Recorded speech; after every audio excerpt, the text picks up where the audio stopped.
Hello, everybody, and welcome back to Starkey Forum Says. So my name is Samantha, and I have spent about 6 hours, and I'm not joking, looking up this information and linking these videos together for you. I'm fixing to lay out what has been happening in America and other countries for around 80 years. Since the Great Depression, there has been a movement behind the scenes that is just really forcing its way forward to take our country over from elected politicians to unelected elites. You already know it. I know it. What this video is going to show you is how everything is being attacked at one time, who is doing it, why they are doing it. And I'm going to draw my life. My mom, progressivism, taught me that society is perfected by experts. My dad, postmodernism, taught me that objective truth didn't exist and that words were weapons whose meanings I could warp with the right wizardry. At school, I practiced my magic on my classmates, peddling lies as truth, projecting my misdeeds onto others. It was easy and fun until they showed up. Free speech allowed others to refute me, and objectivity insisted that actual truth exists. Is it long? Yes, but it is some of the greatest content creators that I have linked together, that I have spliced for the most important things they have to say. All of their content in whole, the videos will be linked in description. Please feel free to go back, subscribe to them, watch their videos in full. But until you get to the end, you're not going to understand how we're going to defeat what is going on. I am still holding out hope that our elected president that is coming into office in just a few short days is going to do what we have elected him to do. And it is destroy these elitist, globalist, World Economic Forum, technocratic, unelected officials who believe that you and I are nothing more than useless eaters. This is probably one of the most important videos I've ever put together because it is so plain to see with the way that I've clipped it together, their game plan. It is right in front of your face. Choose to believe it or not. But friend, that is on you. Saying. Because if you don't know what your enemy's saying, dog, then you don't know what's going on. Watch it. Stop it. First of all, I want you to realize that look like a listen if you don't understand it. But listen to what the has to say. This is a lizard listening party. If you go back really not that long ago, as I say, we owned the news. We were the gatekeepers, and we very much owned the facts as well. If it said it in the Wall Street Journal, the New York Times, then that was a fact. Nowadays, people can go to all sorts of different sources for the news, and they're much more questioning about what we're saying. So it's no longer good enough for us just to say, this is what happened, or this is the news. We have to explain so readers expect to understand how we source stories. They want to know how we go about getting stories. We have to sort of lift, as it were, and in a way that newspapers aren't used to doing, and explain to people what we're doing. We need to be much more transparent about how we go about collecting the news. No, y'all got to stop lying. That's significant deposits of minerals essential to EV production.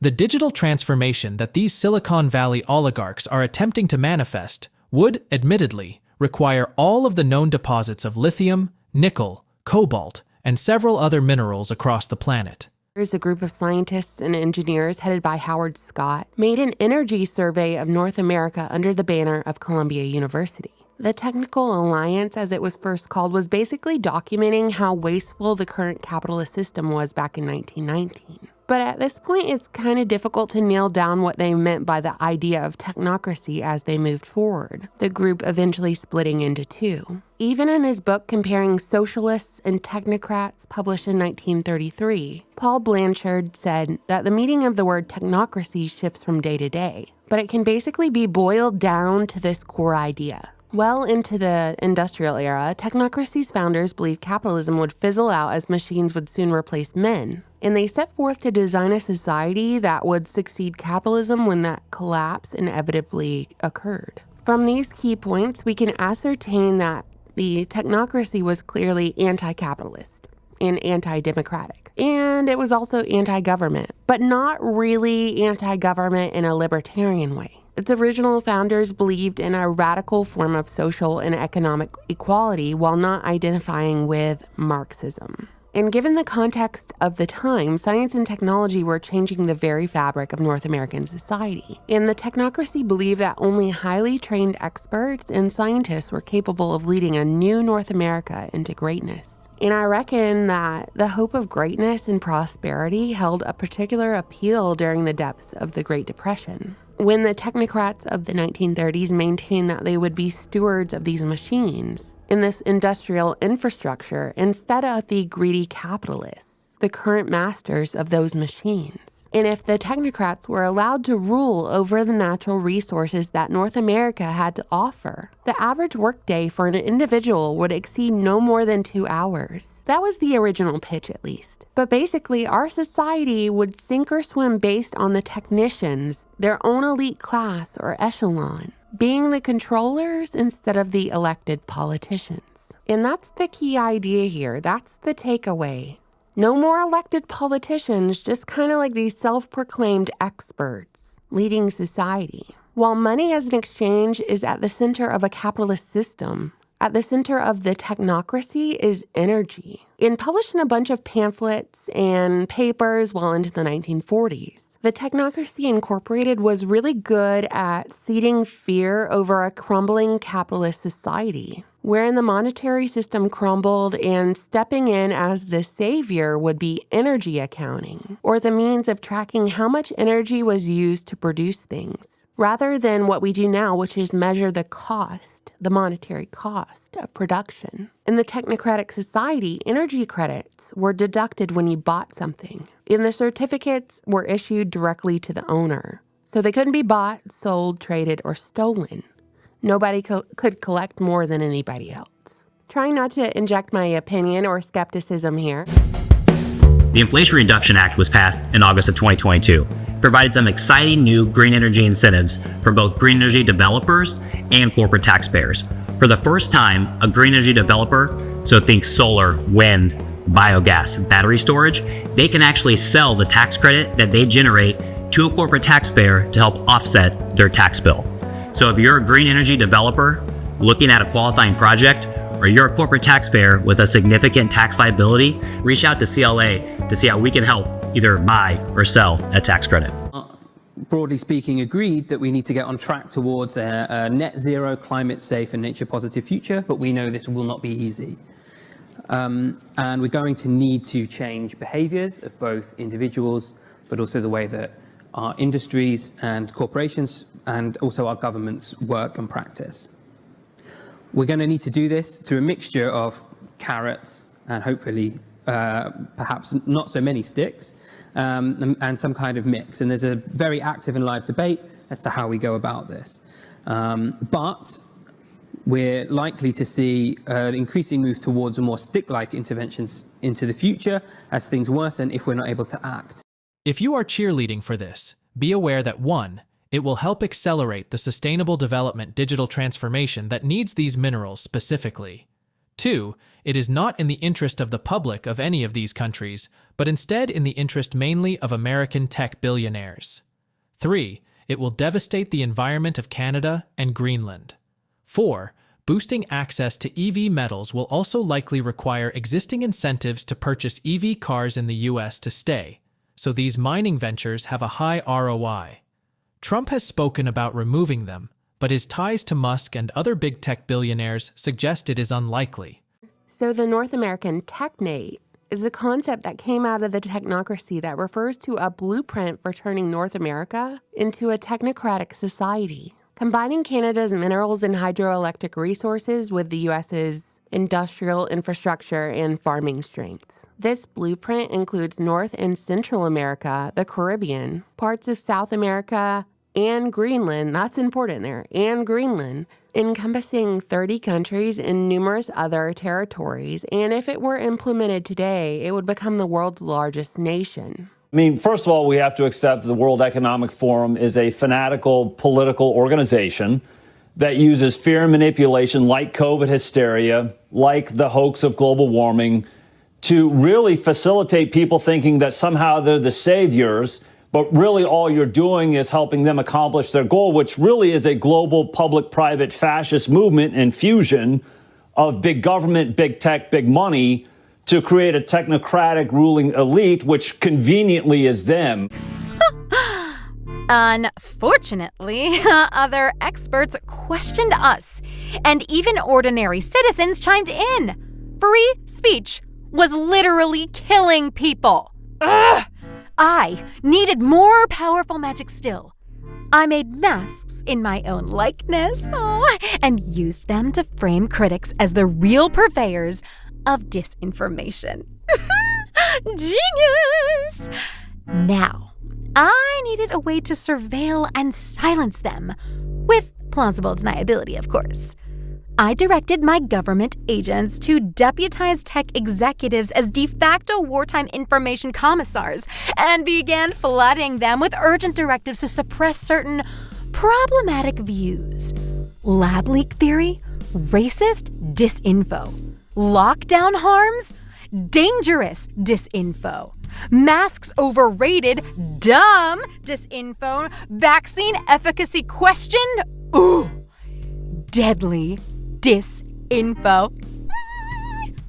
I had my tech minions mask, label any post that diverged from my narrative with a nicely chilling effect. I couldn't censor the most stubborn offenders directly, but my suggestions could get them deplatformed.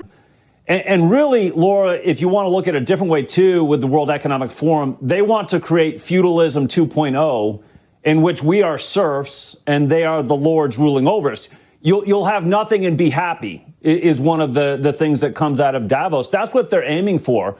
They're aiming for feudalism in which we are serfs. And for me, Larry Cohen, so the four of us sat there and it was quite wide-ranging. You know, global health's the area that I work in, and such amazing things have happened and can happen there. I spoke a lot about HIV and that the foundation's literally working on a cure for that. We're at an early stage, and so he, in the COVID days, accelerated the vaccine innovation. So I, was asking him if maybe the same kind of thing could be done here, and we both got, I think, pretty excited about that. We talked about polio, where we're very close to getting that done, but if you stop, it'll spread back. And so I explained why it's been tough in Pakistan, Afghanistan.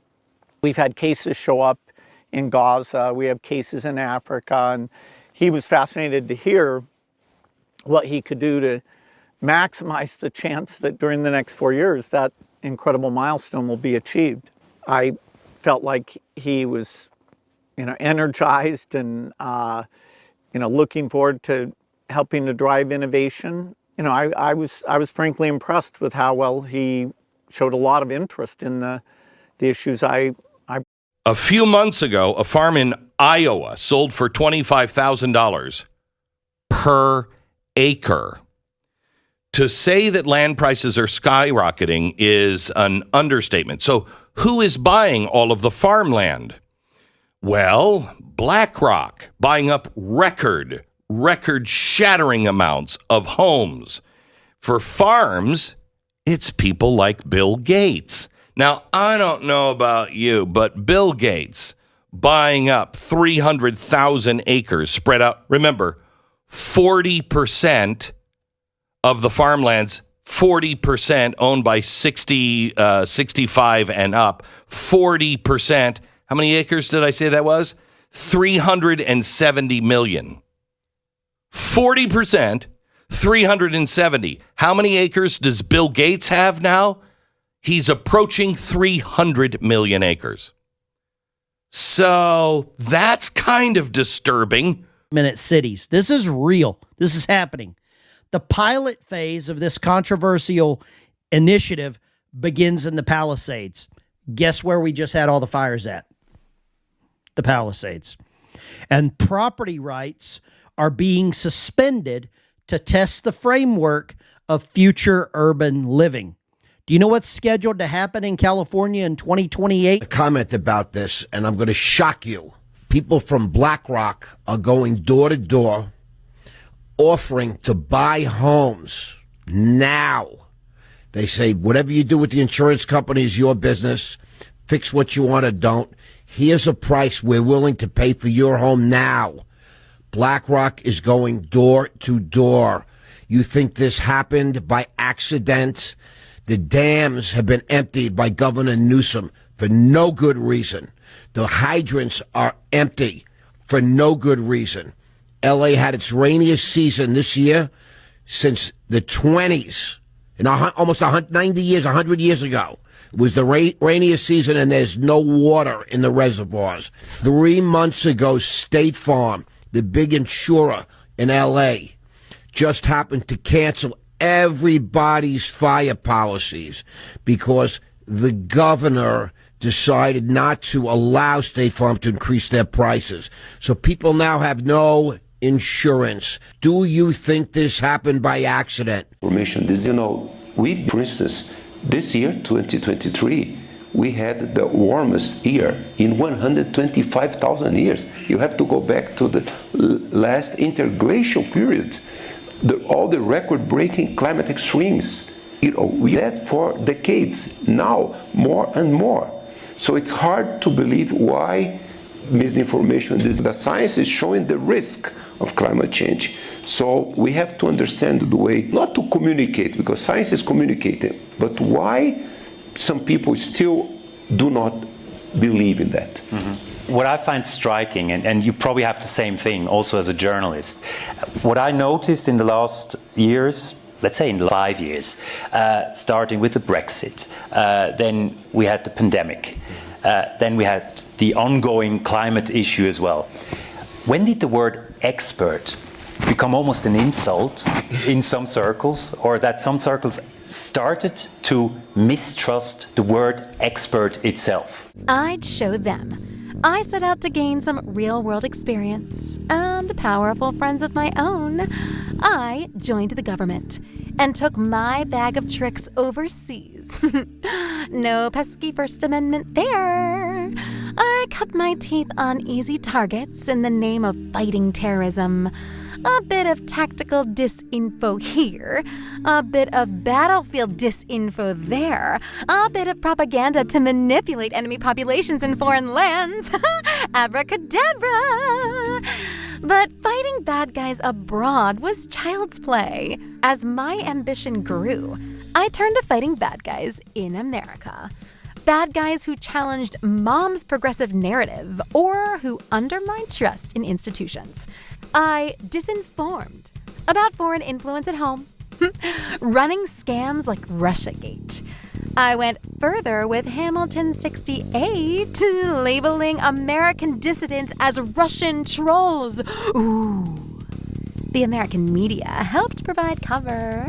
But the real battlefield was social media, and the real enemy was wrong-thinking Americans. To avoid a repeat of my schoolyard run-ins with free speech and objectivity, I needed two things. First, a real war or crisis big enough to scare people into favoring panic over reason. Cue COVID-19. Well, I'm going to pause right here and I'm going to say this. You see, the problem that they're running into is they can't figure out, because they live in a bubble, they can't figure out why the average citizen does not trust them. And what it is they believe that they're smarter than you, and more importantly, that you're dumb as a brick.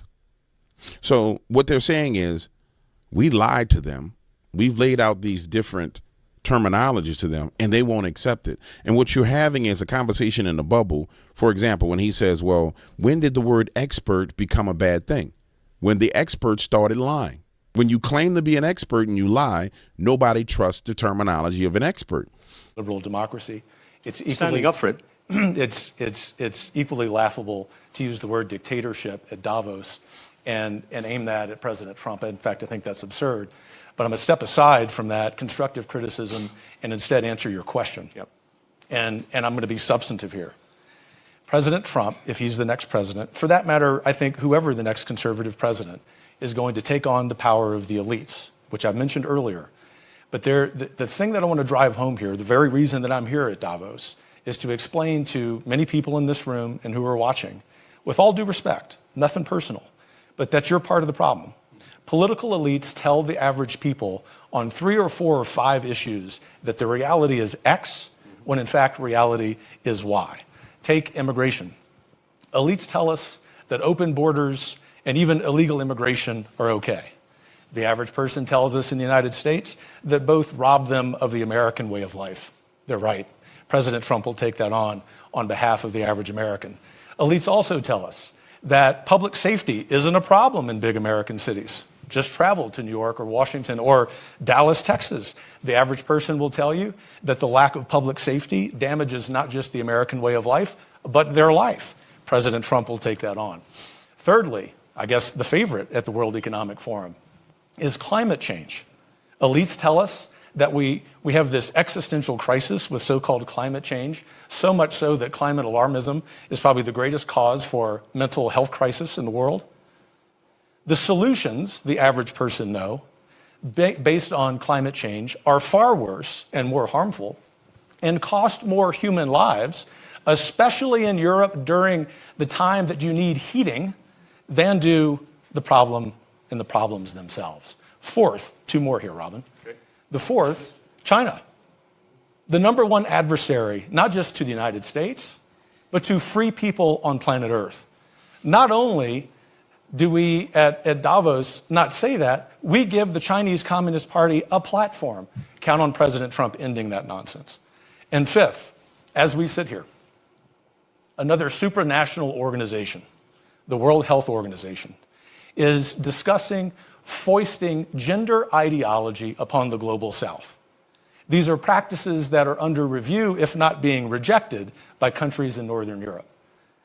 The new president, especially if it's President Trump, will, as you like to say, trust the science.